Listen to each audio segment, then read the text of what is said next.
Hey guys, Caleb here, your Friday host, and this week's topic is choose your own. So I'm choosing to talk about my hysterectomy because um, I have a different side um, to the hysterectomy than what you usually hear about. A lot of guys feel really great after, and I'm glad that that's usually what happens, but unfortunately, I had the exact opposite. So what happened? I'll give you a little backstory. I was having some medical problems. My T was low, so my estrogen was kicking in, and it created between the two, between it was just like low hormones. Let's say created a cyst on my ovary, and it was solid. So my endo, because no gynecologist could help me, which was really frustrating. They were treating me like some kind of science experiment. So I went to my endocrinologist, who I see twice a year, and she knew exactly what was going on. And we got a cat, not a CAT scan, uh, uh, when you have a baby, those with a belly, but internal. I, I'm blanking so hard, guys. Sorry. Um, Anyways, I got one of those, an internal one, and they found the cyst. And my endo called me right away, the same day that I had the test done, and said that she wants to take the cyst out because it could have been a dermoid cyst.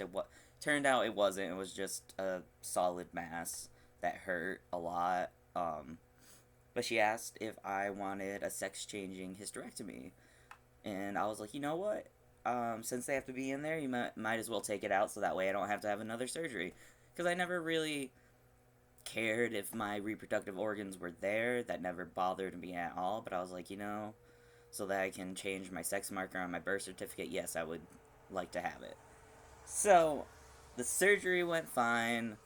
Like they had me in and out of that room in in an hour and a half. I had it laparoscopically, robotically removed. Um, they cut everything out and pulled it out through the vaginal canal, sewed it up, and I haven't had any healing problems since then. But it put me further into menopause, I guess you would say, in the fact that my skin is fragile. Um, I drink a lot of soy now, but my other bits are sensitive if I don't keep up with my testosterone. The worst part is my mental health declined severely. Like, I had depression before and anxiety, but like I felt like I had them for the most part under control with therapy. But oh my god, the mood swings I got after just like a week and a half maybe, I started getting these horrific mood swings, and I would lash out at people I loved and totally freak out. And then I started with hearing screaming in my head, like loud screaming all the time. And then I went to the hospital for it. I was admitted for a few days, got on some medication, went and saw my new psychiatrist where I see my therapist, and she switched my meds and didn't put me on antidepressants. So I was on Trilofan for the psychosis, which was the screaming, but I also wasn't on anything for the anxiety, and that's when things got real rough. Um, the depression kicked in and anxiety. I had 3 to 4 panic attacks for a day. 3 to 5 panic attacks a day for 2 weeks. And then, like, with the depression, I felt hopeless.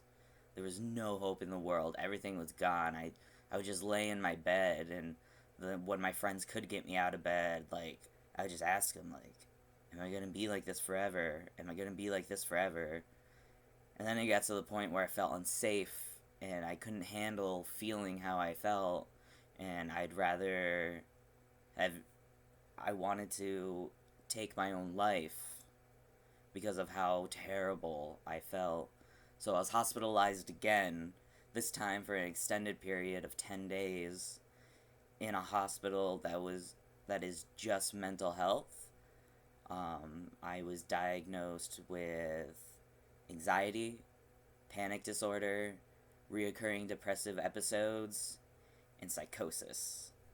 Um, I know in this short video that doesn't really sum it up. Like, it's hard to sum what happened to me in just a few minutes, and I'm already at a long video, but I just wanted to give you guys a brief little. It's not, just prepare yourself just in case you don't have a good experience. Check in with a therapist. Really keep an eye. I mean, it's hard with the painkillers to keep an eye on your mental health, but mine went down real fast. So, to anyone getting a hysterectomy, I'm not trying to scare you. I just want people to be educated on both sides. Um, Honestly, the best thing about a hysterectomy and an oophorectomy, which is the ovaries, is now I don't ever have to worry about my period. That's it. And I can change my birth certificate now. Uh, so there's upsides. A lot of people have a problem with having reproductive organs.